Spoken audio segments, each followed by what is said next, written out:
In Chapter 4, we're going to introduce the idea of vector spaces and subspaces. Although we introduced the idea of vectors earlier on in this course, we're going to think about a general vector space. And although we're going to call these objects vectors, it does apply to a set of objects in general. So we're going to think of a vector space as a collection of objects that behave as vectors do in Rn. Although many times we're going to think of these as vectors, they do not always have to be vectors. And again, we are going to call the objects vectors. We will see some examples in this lecture where the objects are not actually vectors, even though that's what we'll call them. So the definition says a vector space is a non-empty set of objects we'll call V, calling those objects vectors, of which are defined two operations called addition and multiplication by scalars, or scalar multiplication.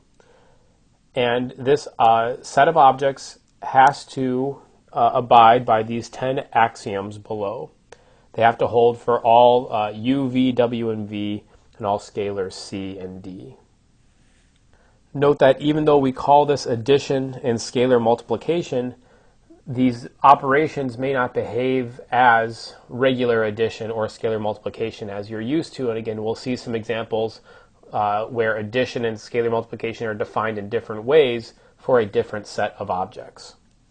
Here are the 10 axioms that have to be followed in order for something to be a vector space. So the first one is it has to be closed under addition. We're going to use this idea a whole lot, so I wanted to bring your attention to it. If you're closed under addition, that means that if you take any two objects in V and you add them together, that is also in V. Now that may not seem like a very interesting idea, but that's because that everything that you're used to dealing with in mathematics is a vector space. Mainly R, or the real numbers, is a vector space, because if you take any two real numbers and add them together, you also get a real number. That is a very important idea that's not true for a set of objects in general. Also, the one we're going to use a whole lot is that it's closed under scalar multiplication. If you take a vector and you multiply it by a scalar, that also still has to be in your vector space. Again, this is also something that we're used to because scalars are usually real numbers. If we take a real number times a vector, that's also a vector in what we're talking about. The last really big one that we're going to focus on is this idea of an additive identity. And the additive identity is what we're going to be calling the zero vector. So there's a vector called the zero vector 0 in V such that u plus 0 equals u. It's called the additive identity because it is the thing that if you add to any vector, you just get that vector back. That's what 0 represents when we think about addition. Now the zero vector is commonly going to be something just with zeros in it, but we're going to see some examples where the zero vector might be something else depending on what we're talking about. Let's go through the rest of these very quickly. Those are the three big ones. We're going to see why later on in this section.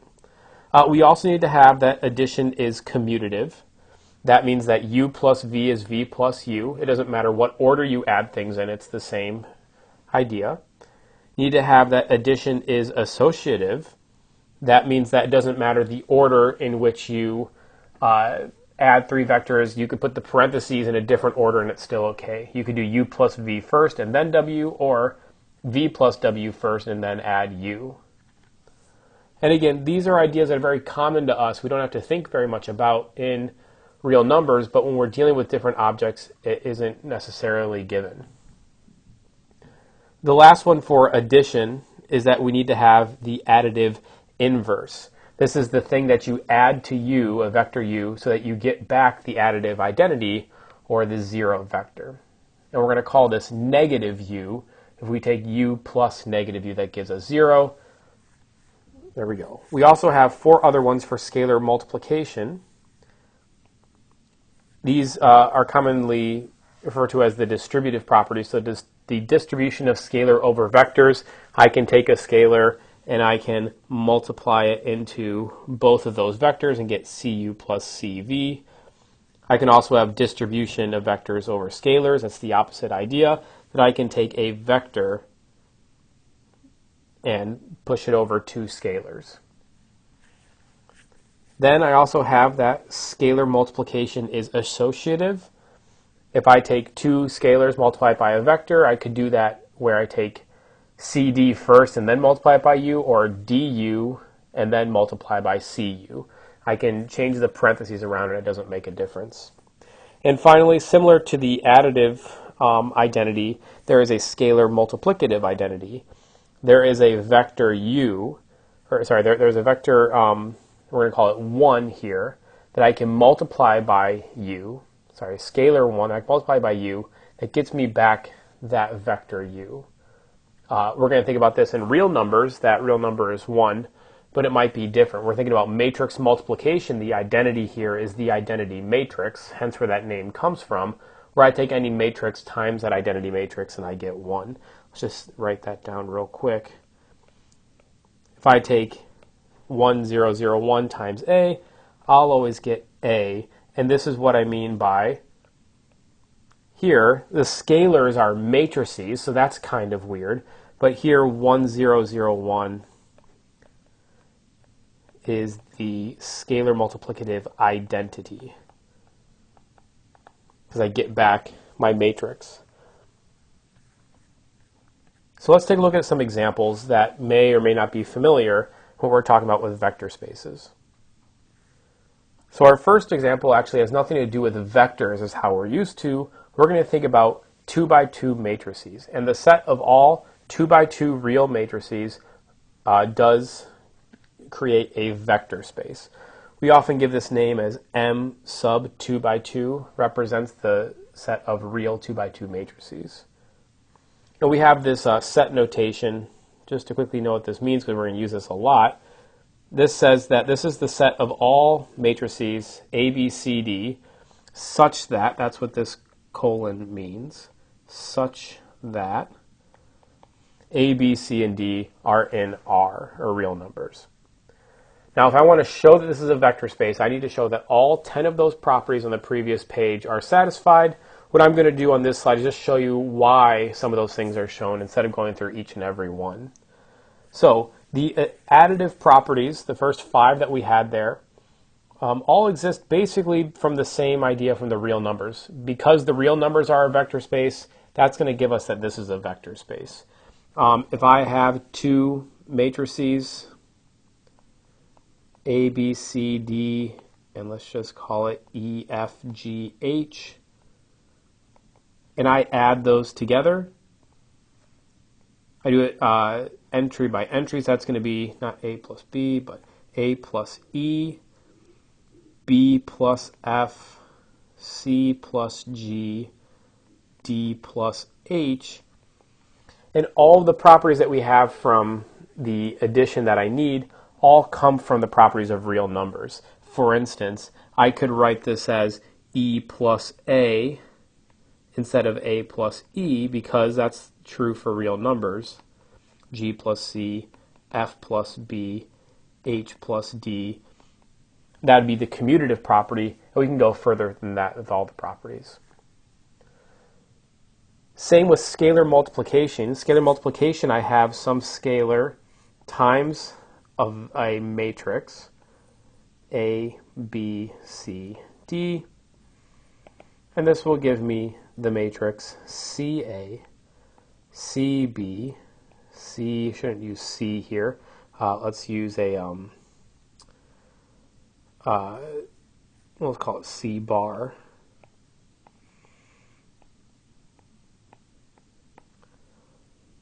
and that is also a matrix of real entries, as a scalar times each of those are also real numbers. And all the properties of scalar multiplication follow because of the properties of real numbers. And finally, the zero vector in this case would be the matrix 0, 0, 0, 0. And that's because if I take A plus the 0 matrix, I'll just get A back. And we can go through the other properties. We could show this is a vector space formally, showing all 10 of those properties. But this is indeed a vector space. Even though they're not vectors necessarily, they are matrices. Now let's look at another common example of a vector space that has nothing to do with vectors themselves, and this is going to be what we call P sub n, or the set of polynomials of degree at most n, and n does have to be greater than or equal to 0 in this case. So members of Pn have the form P of t is equal to a naught plus a1t plus a2t squared all the way to antn. In this case, a naught to an are real numbers, and t is a real variable. So we are talking about polynomials, and this set of different polynomials I claim is a vector space. And if we want to show this, we need to show that all 10 axioms are held. In this section, we're just going to show that 3 of them are held, and the rest are given to you as an exercise. And they're very similar to what we're doing right here. So, in order to show this, we're going to say that let P and Q be 2 different vectors in this space. So that is, they are polynomials of degree at most n. And we're going to let C be a real number, a scalar in this case. So our first axiom says that this has to be closed under addition. That means that if I have any 2 polynomials and I add them together, I also need a polynomial of degree at most n.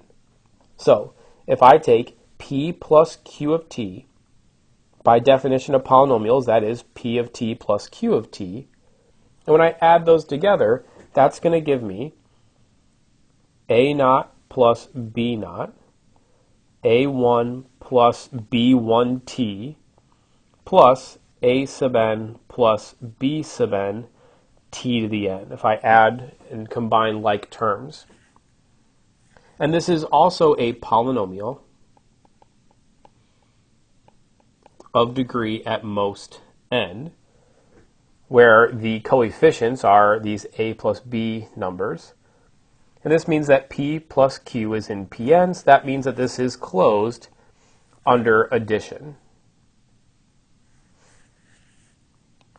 The next axiom we're going to show is axiom 4. That is the 0 vector property, that this has an additive identity. And in this case, our 0 vector in P sub n is going to be the 0 polynomial, where all my coefficients are zeros. And in order for this to be the 0 vector, the additive identity, I need to have that P plus 0t is equal to P. So let's check and see if this is correct. P plus 0 of t is equal to P of t plus the 0 vector. And the 0 vector is just a bunch of 0 coefficient terms, which is going to give me a naught plus 0, a1 plus 0t, all the way to an plus 0t to the n. And because a real number plus 0 is just itself, we get that this is equal to the polynomial p. And so I have that the additive identity exists, and this axiom is satisfied. Let's show one more. Let's show that this is closed under scalar multiplication. That is, if I take any scalar c, multiply it by any polynomial in this space p, I also need something else in this space. So Cp of t, which is equal to c times the polynomial, is going to give me c a naught plus ca1t all the way to cantn, and that is also a polynomial of degree at most n, where my coefficients are these ca sub I. You can also show the other 7 axioms hold, in which we need for a vector space, but again, that is left as an exercise, and they're very, very similar ideas of what we've done right here. And so we have that P sub n is a vector space. And I want to just clarify again that this is a vector space, even though the actual objects are polynomials. We're still going to call them vectors in this vector space. Now, what's going to be most useful for us in this section is not so much vector spaces, but subspaces of vector spaces. So that is going to be, if we have this big vector space, and we take just a small subset of it, we're going to determine, is that subset a vector space itself or not. If it is, we're going to call that a subspace of the vector space. So the definition says that a subspace of a vector space V is a subset of that space, so H, that satisfies 3 properties. And these are the 3 properties that I outlined in the definition of a vector space. we need to have the additive identity or the zero vector in H. It needs to be closed under vector addition. That is, if I take any two elements of H, it has to stay in H. And it needs to be closed under scalar multiplication. If I take any vector u in H and multiply it by a scalar, I still am in H. And if this subset H satisfies these three properties, then H is itself a vector space, and we call that a subspace of the vector space. Now, this is true that those three are all we need, but we also need the other 7 axioms to determine it's a vector space. But those other 7 axioms follow from the fact that that V is already a vector space. The fact that addition is commutative and associative, and that we have the distributive laws, that we have the additive inverse and the scalar multiplicative identity, all those just follow just because I have a subset of a vector space already. So the only 3 things that I need to show is the zero vector indeed in my space that I'm talking about? And if I add 2 things, do I go out of this subset or I stay in it? And if I multiply by a scalar, do I get out of it or do I stay in it? So let's look at an example. Here is the space H given by all the vectors of the form A, 0, B, where A and B are real numbers. We're going to show that H is a subspace of the vector space R3. It is not the entire space R3, but it's a subset of it.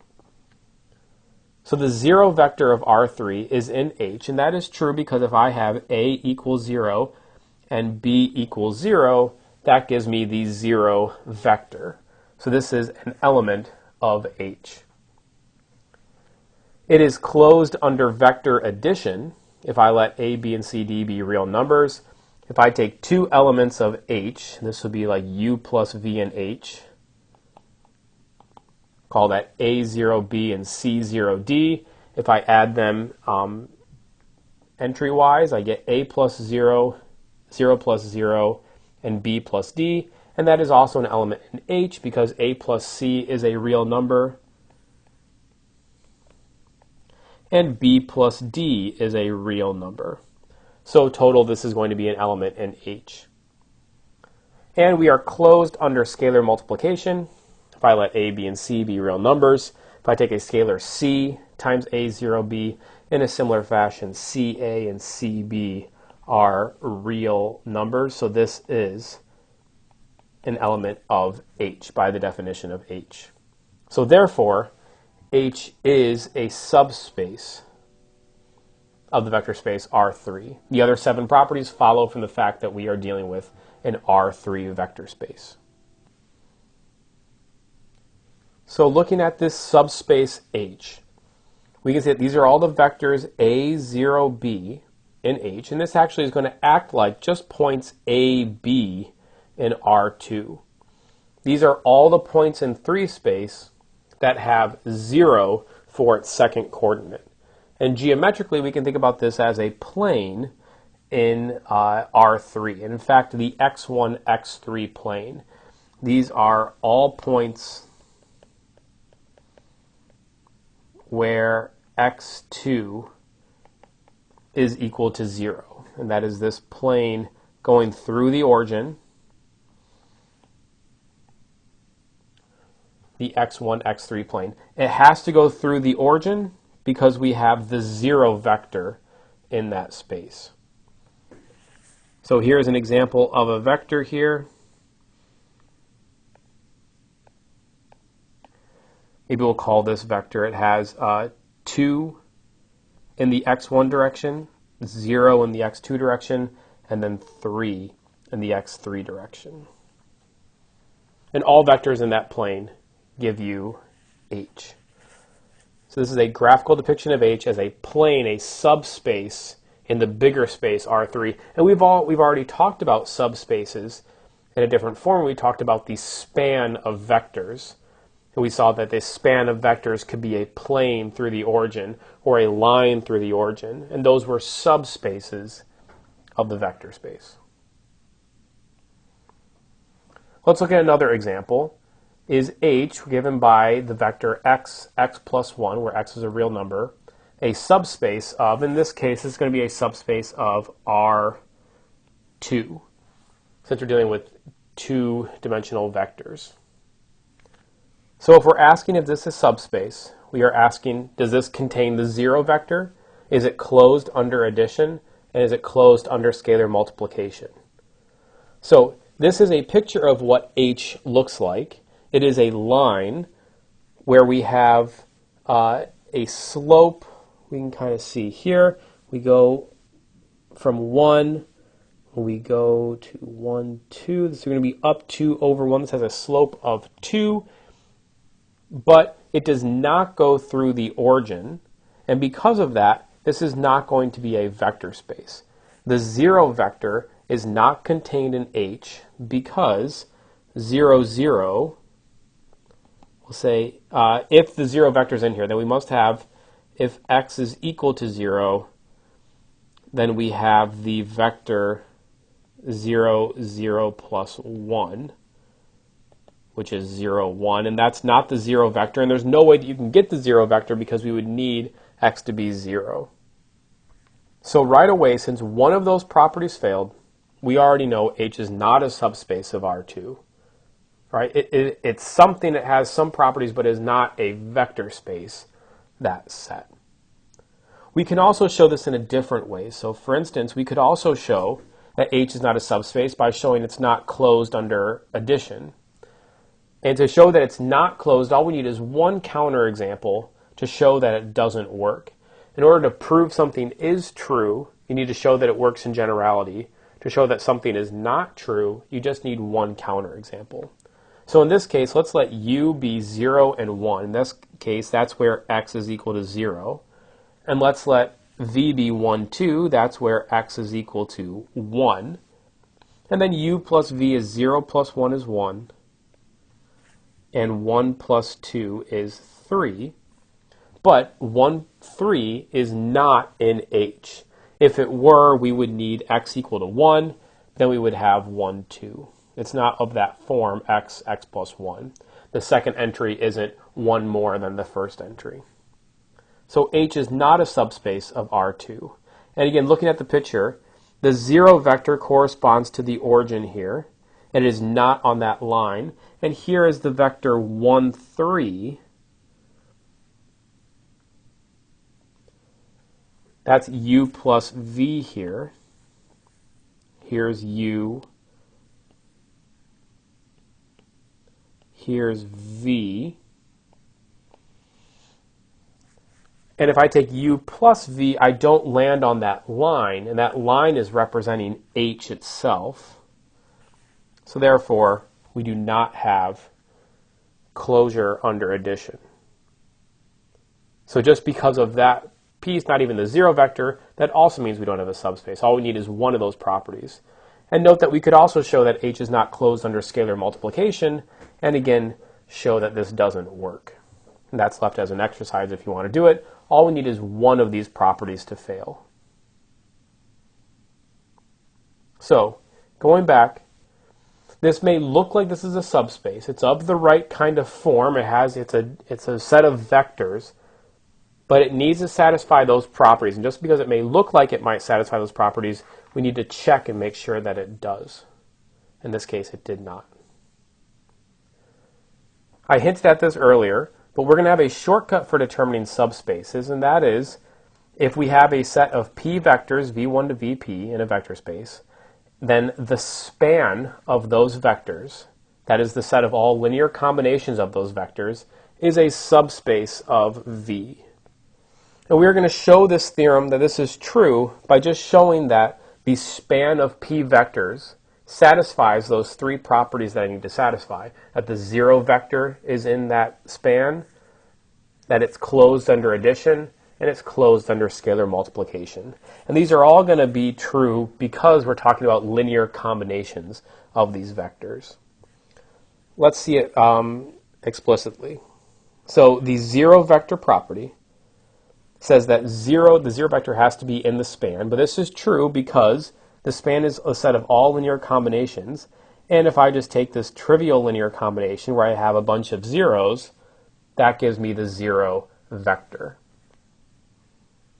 To show that it's closed under vector addition, I need to choose two arbitrary vectors, u and w, in the span, and then show that its sum is also in the span.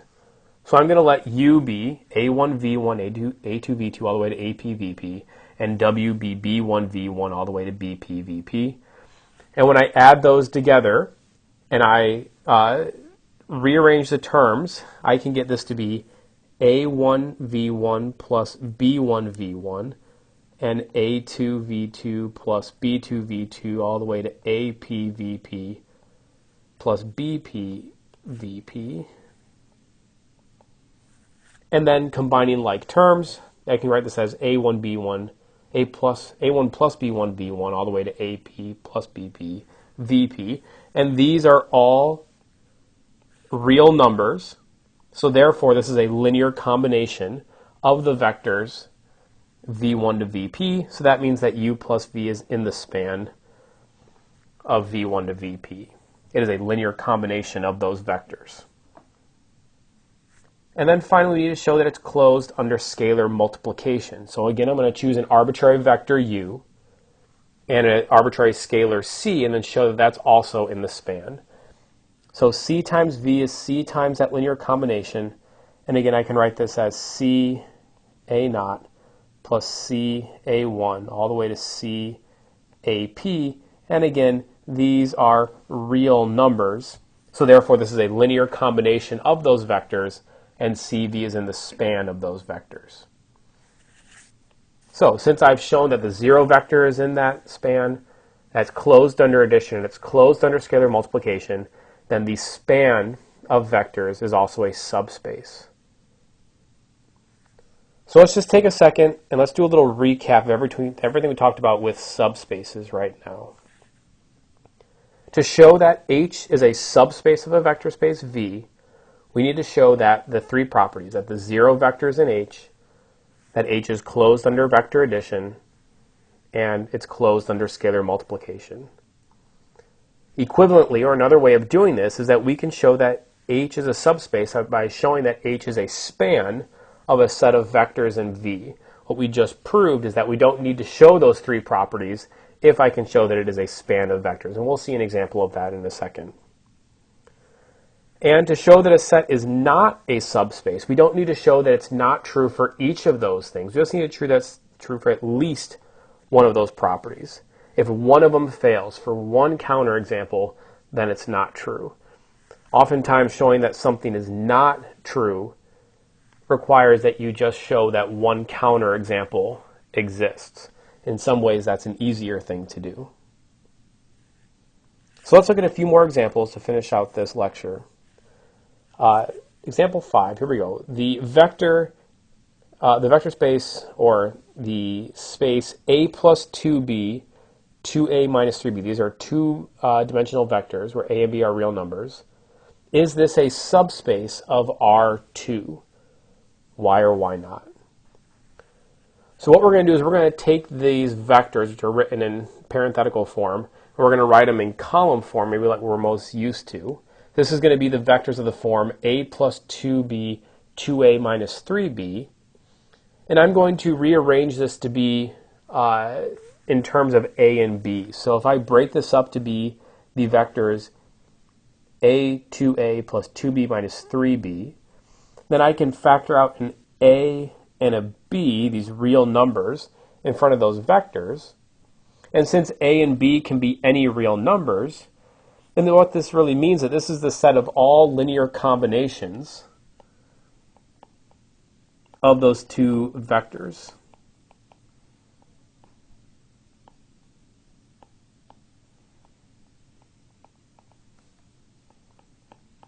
One, 2, and 2, negative 3, because A and B are real numbers. And therefore, V is going to be the span of those two vectors, and we just said that if I can show that it's the span of two vectors, or the span of P vectors, then therefore we have a subspace.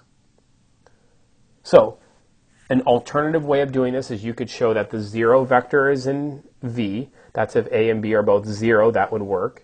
You could show that it's closed under addition and it's closed under scalar multiplication, or we can just show that it's the span of vectors.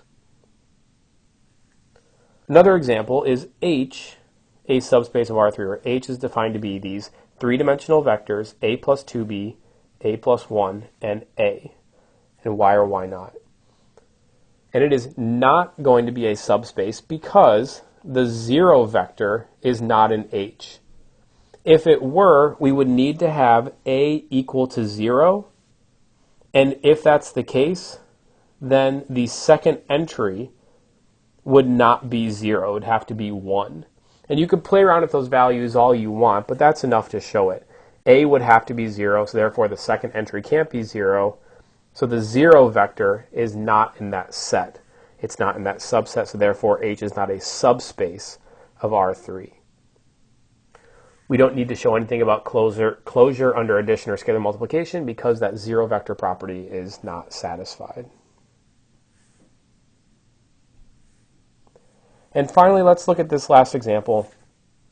Is the set H of all matrices of the form 2B, 3A plus B, and 3B a subspace of all matrices, all 2 by 2 matrices with real entries, M sub 2 by 2? So what we're going to do is we're going to break this up into these A and B components. I could rewrite this matrix 2AB, 3A plus B, 3B as the stuff with A. We'll even write that. This is the stuff with A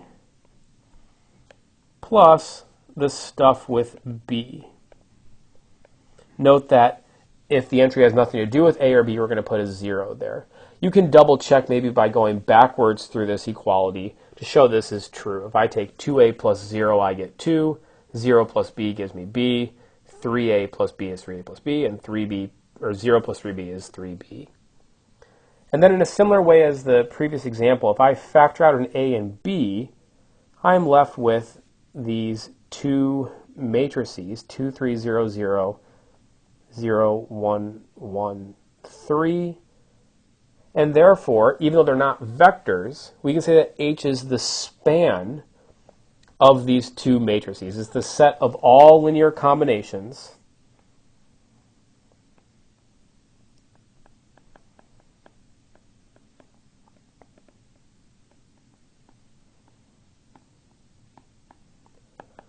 of those two matrices. Now, what's really new about this is that we have not talked about the span of things other than vectors, but we can do a span of all kinds of different objects. In this case, we're going to do it for matrices. But since I can write that as the span of matrices, and since my big space I'm talking about is the set of matrices, then H is a subspace in its own. And what's important about determining if something is a subspace or not is because once something is a subspace, it has a lot of properties that we can work with. And it's very nice to have something be a subspace. So if we can show that something is a subspace, we're going to get a lot of information for free about that set. And that's something we're going to do in the following sections in Chapter 4.